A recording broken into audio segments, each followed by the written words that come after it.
In this video, I'm going to show you how to do static effect vintage TV in your Premiere Pro, right? It's very easy. So first of all, you have to go to your project center, and here in the project, in the bottom right side corner, you will see an option of new item.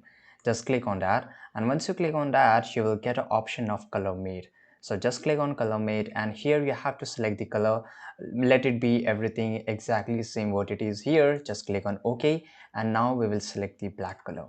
Right, once I click on OK, so I can just rename it black, right? And here you can see this is a black color.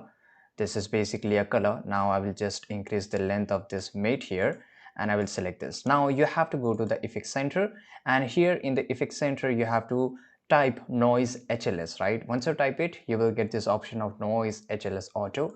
Now click and drag it to your black in the timeline. Once you are here, right, in the effect control, you will find a new option of noise HLS auto, and make sure you just increase the lighting. Let's say I will just keep it as a 500. You can see that now I have got this effect. Now if I just play it for you, you can see now I have got this effect, right?